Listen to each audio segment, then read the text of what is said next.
इसके समीप जाना उचित नहीं होगा। संभव है ये भी इस दुष्ट की कोई माया हो।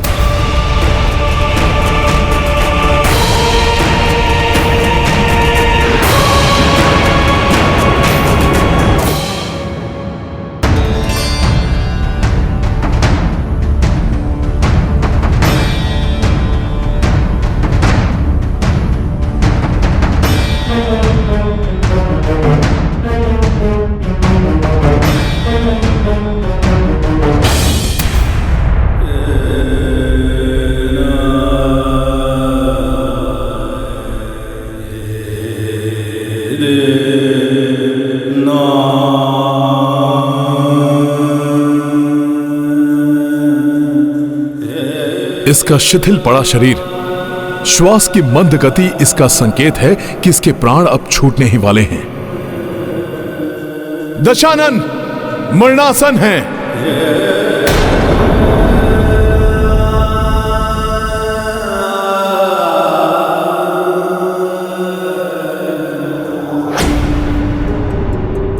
स्वामी के जीवन दीपक की लौ मंद कैसे पड़ गई?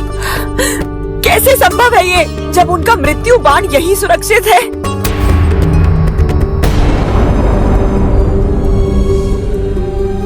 ओम ओम जोम शा, ओम जोम सोम स्वा, ओम जोम सोम स्वा, ओम जोम सोम स्वा।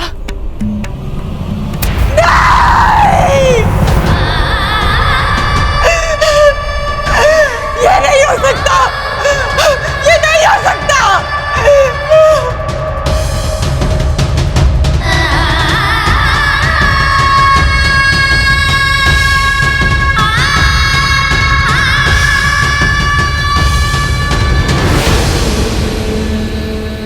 अपनी अंतिम सांसें गिन रहा है ये दुष्ट। अंततः धर्म ने अधर्म को परास्त कर ही दिया।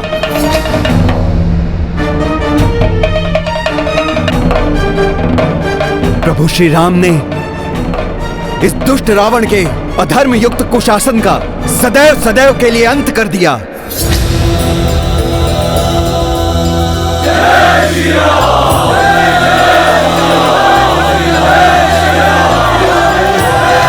जय श्री राम, जय श्री राम, जय श्री राम।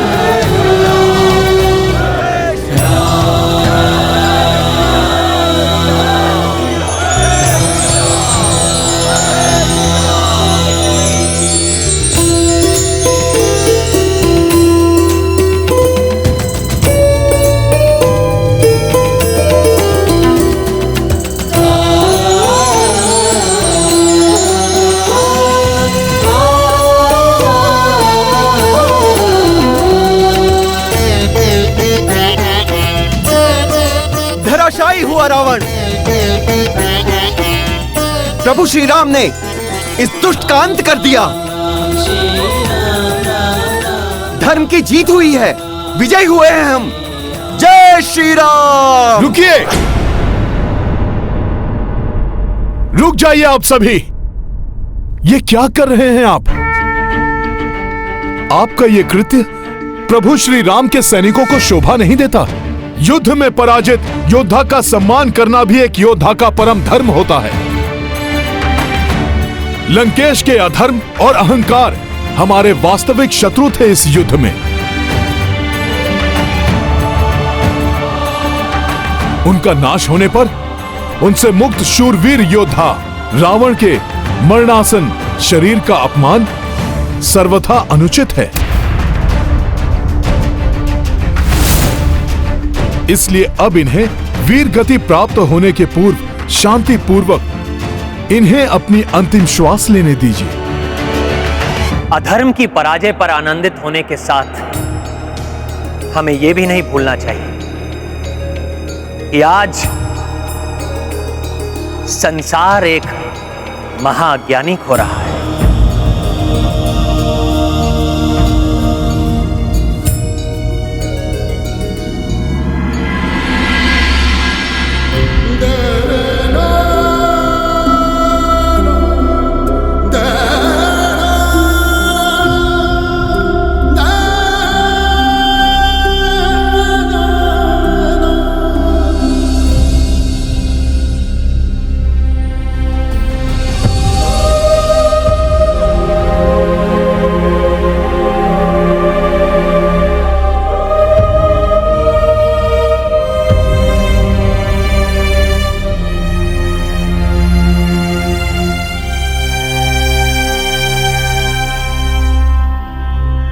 कुछ समय पूर्व मैं इनकी पराजय, इनकी मृत्यु की कामना के साथ युद्ध भूमि में इनके विपक्ष में खड़ा था, परंतु अब मुझसे इनकी ऐसी दुर्दशा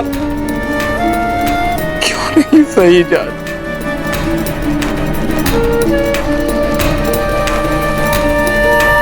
विभीषण जी, जैसा अभी हनुमान ने भी समझाया था, जिसके विरुद्ध आप युद्ध कर रहे थे वो एक अहंकारी अधर्मी है,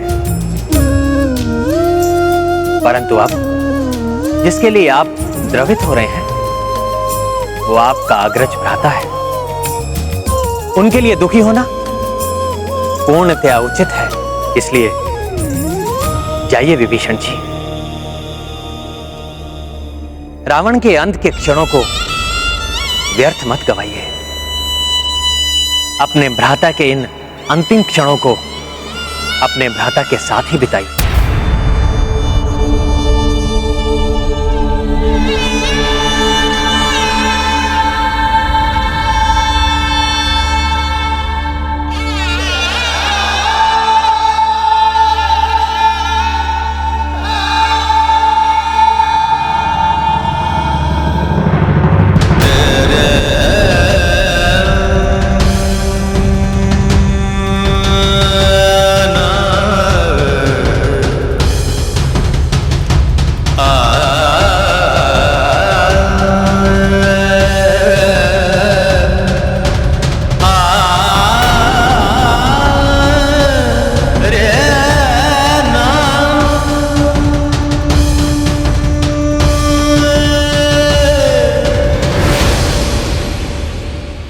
हे भ्राता, कैसा दुर्भाग्य है मेरा, निस्तेज, कांतिहीन, निरीह अवस्था में आपको कैसे देखूं।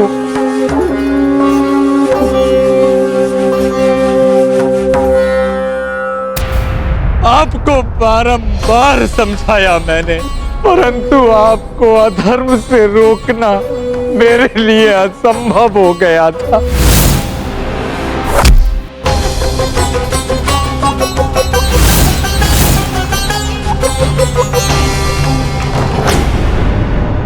एक और विभीषण जी के लिए यह क्षण घोर दुख और अवसाद के क्षण हैं, क्योंकि वो आज अपने अग्रज को खो रहे हैं, परंतु वहीं दूसरी ओर ये अत्यंत शुभ और प्रसन्नता से परिपूर्ण पल भी है, क्योंकि अब शीघ्र ही प्रभु श्री राम से माता सीता का सुखद पुनर्मिलन होगा। देवी मंदोदरी की व्यथा ने मुझे व्यथित कर दिया है। दुष्ट रावण के कुकर्मों का फल आज उन्हें और संपूर्ण लंका को भी भुगतने पर विवश होना पड़ा है, परंतु आज ये अस्त होते सूर्य देव की शुभ्र आभा को देखकर ऐसा प्रतीत हो रहा है जैसे वो अस्त नहीं उदित हो रहे हो। परंतु ये शुभ संकेत के बाद भी मेरे हृदय में आज के युद्ध को लेकर अनेकों आशंकाएं उत्पन्न हो रही हैं, क्योंकि मेरे स्वामी के पास से शुभ संवाद आने में इतना विलंब हो रहा है। आप निश्चिंत रहें देवी, प्रभु का कोई अनिष्ट नहीं हो सकता। आपका कथन सत्य है त्रिजटा, परंतु आज मैं अनेकों आशंकाओं से ग्रस्त हूँ। कहीं ये शुभता लंकाधिपति के लिए तो नहीं, कहीं मेरे स्वामी किसी संकट में तो नहीं। माता सीता तो बड़ी अधीरता से इस शुभ समाचार की प्रतीक्षा कर रही होंगी। संभव है उन्हें ज्ञात भी न हो कि युद्ध का परिणाम क्या हुआ है। मुझे तुरंत जाकर उन्हें यह समाचार देना चाहिए।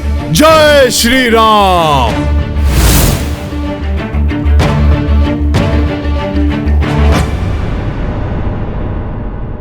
मुझे इसी परिणाम का भय था भ्राता श्री।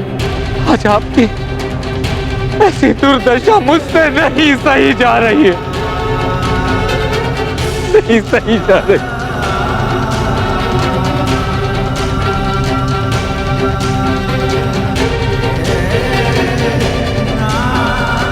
विकम्बत विजेता मेरे भ्राता श्री इस समय पृथ्वी पर समर्थहीन निर्बल असहाय पड़े हैं।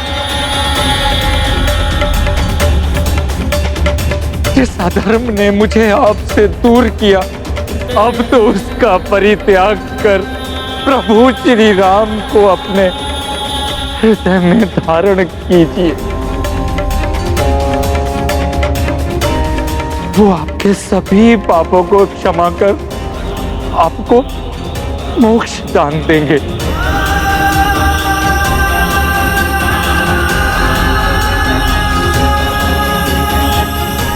शरणागत वत्सल प्रभु श्री राम के शरणागत बनी।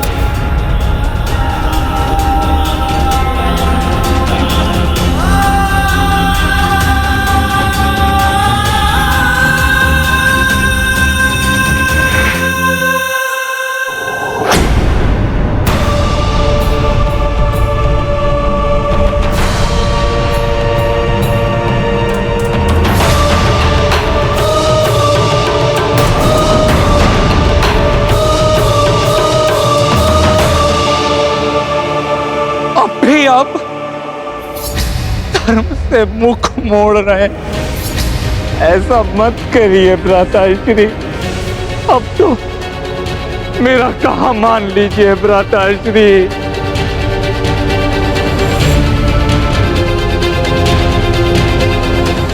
अनेकों मायावी और वरदानी शक्तियों का स्वामी अहंकारी हठी रावण विजय प्राप्ति के लिए कुछ भी कर सकता है। इसलिए आज के युद्ध को लेकर मैं चिंतित हूँ। देवी, आपकी चिंता व्यर्थ है। इतने शुभ संकेतों के बाद भी आप शंकित क्यों हो रही हैं?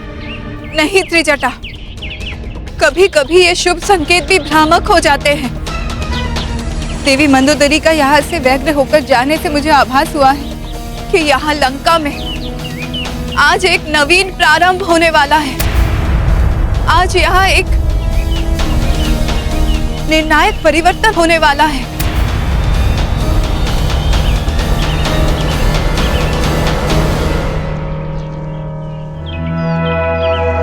आप सर्वथा उचित कह रही हैं माता।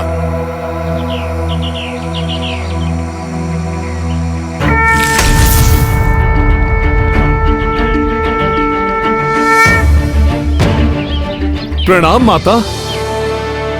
यहाँ आने वाला परिवर्तन अशुभ नहीं अपितु अत्यंत शुभ है। पुत्र, तुम्हारे मुख के भाव से ऐसा प्रतीत हो रहा है कि तुम जो भी समाचार लाए उसको कहने के लिए अत्यंत आतुर हो। हाँ माता, मेरे अंतर का उल्लास ही मेरे मुख से व्यक्त हो रहा है, क्योंकि मैं आपको प्रभु श्री राम की अधर्म पर धर्म की विजय की शुभ सूचना देने प्रस्तुत हुआ हूं माता।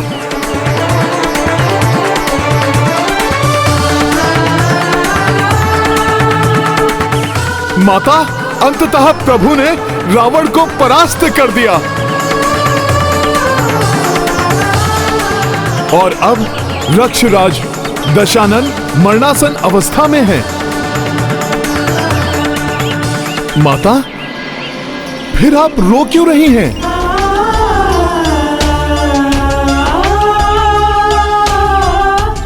माता, मैं तो शुभ संदेश लेकर आया हूं, परंतु वो सुनकर आपके नेत्रों से यह अश्रुधारा क्यों बहने लगी? जय श्री राम।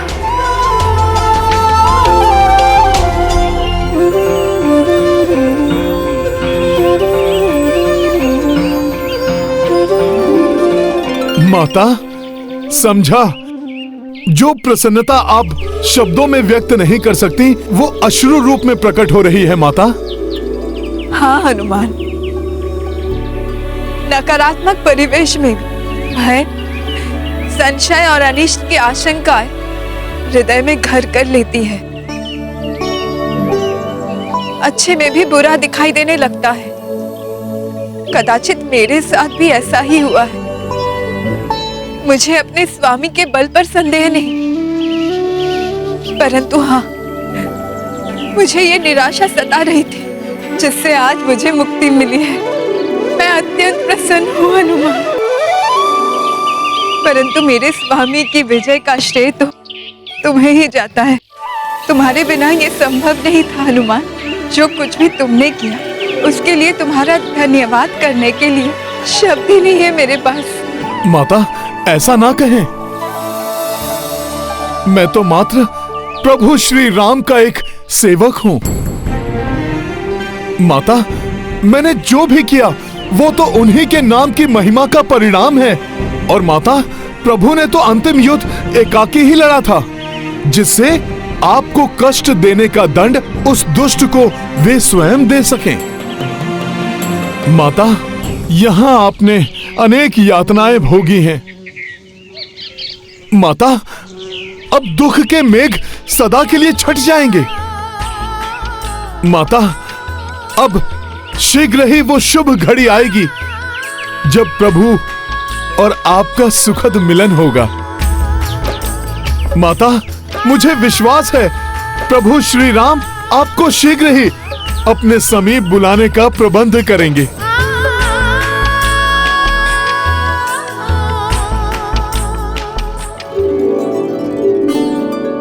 भैया, अब आप शीघ्र भाभी मां को बुला लीजिए।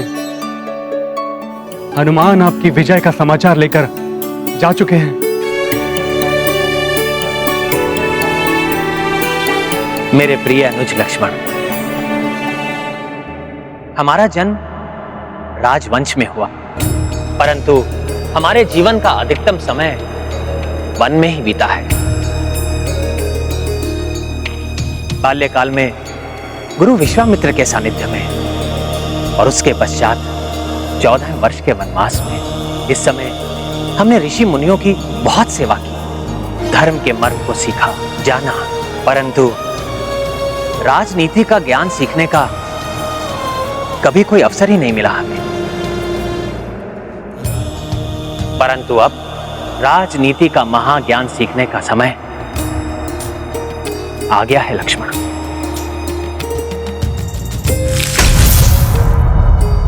और लक्ष्मण, राजनीति के परम ज्ञाता दशरथ रावण से उत्तम गुरु और कौन हो सकता है।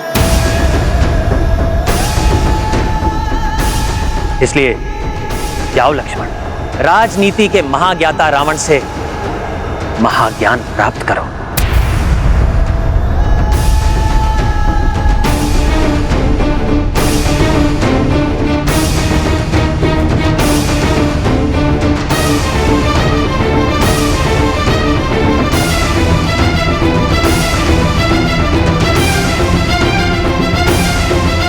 प्रत्येक व्यक्ति में गुण और अवगुण दोनों होते हैं। ये सामने वाले व्यक्ति पर निर्भर करता है कि वो उसे पहचान पाता है या नहीं।